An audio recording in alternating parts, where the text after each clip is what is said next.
Pakistan, which has an election on February 8th, grassroots members of the PTI, which is the kind of the biggest kind of party, opposition party in Pakistan, are just being arrested en masse when they sign up just to run for like lower level offices.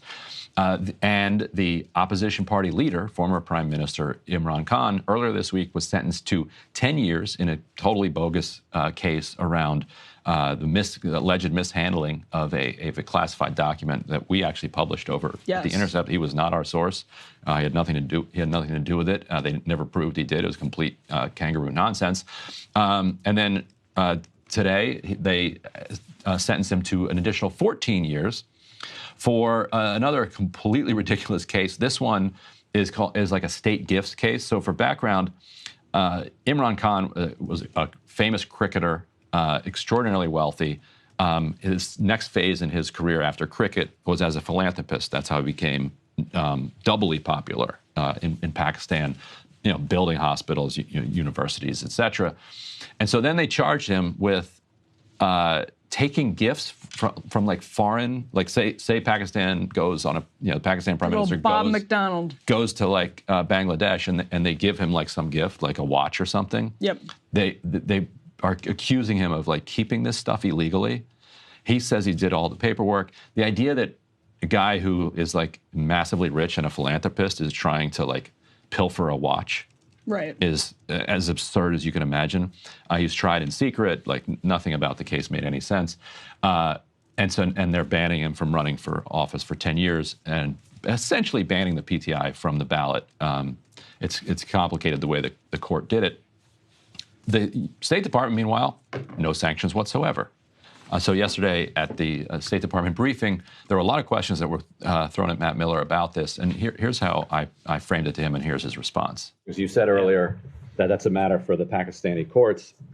When it came to Venezuela, that's a political matter, it seems. The Venezuelan courts, of course, approved Maduro's banning of the party. Now, you could say that court is under Maduro's thumb. It's a kangaroo court.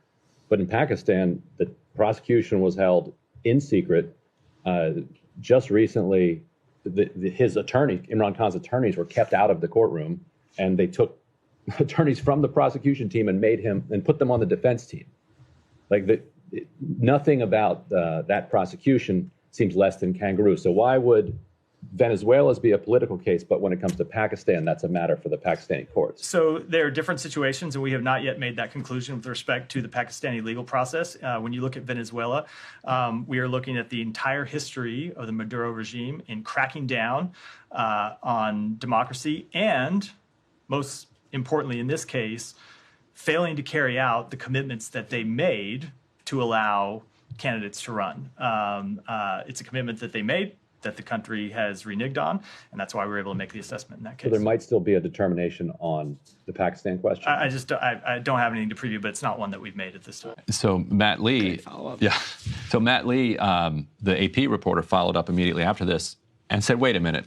So Venezuela does not have independent courts, but are you saying that Pakistan does? Right. He's like, and he said, my phone's dying here, but if I looked up the State Department's human rights report on Pakistan, would I find that the State Department feels like the Pakistani courts are completely independent and trustworthy? What would we do as a country without him in those briefings? I know, it's fun to watch him. I'm glad you're in there now too. You've started going a lot more frequently. Yeah, it's great. It's great to be in there. They don't necessarily answer the questions, but you can put things to them and hear how they respond. So if people are actually wondering what the difference is, yes, Venezuela is an adversary. Maduro is an adversary of the United States, and the military-backed government in Pakistan is an ally of the United States. And Imran Khan was seen to be either adversarial or too neutral. And we wanted him to cooperate on weapons production because we were in a hot war with Russia. Yeah, he famously gave this speech to a large rally in response to the EU demanding and the U.S. Privately demanding that Pakistan support Ukraine and not take what the U.S. called aggressive neutrality when it came to Ukraine and Russia. He gave a speech where he said, "We are not your slaves." And that kind of rhetoric chafes the West. It's like, what are you talking about? Right. You do what you're told. And now he's in prison. How has October 7th given Imran Khan's relationship with the broader sort of Muslim world and his sort of followers, his base, how has that shifted how the State Department treats Imran Khan's base and support in Pakistan? Perhaps second to Erdogan, but actually maybe not. Like Imran Khan was probably the most popular Muslim elected official in the world because Erdogan was not also a famous cricketer on top of everything that else that Khan did. Don't give him any ideas. And so Khan, if Imran Khan were in power now, he would be kind of a loud voice when it came to the Israel-Gaza question. Instead, he's completely muzzled. Just one of the least discussed but most important sort of subplots to the hot wars happening right now in geopolitics. Yeah, and we interviewed the Pakistani ambassador over at The Intercept for podcast Intercepted and Deconstructed. The Pakistani ambassador to the United Nations, UN permanent representative, and we asked him about Israel-Gaza. He actually had served under Khan and serves under the current government. And he was like, look, the Palestinian cause is extremely popular in Pakistan. Because I asked him, why Pakistan hadn't joined the coalition, battling the Houthis.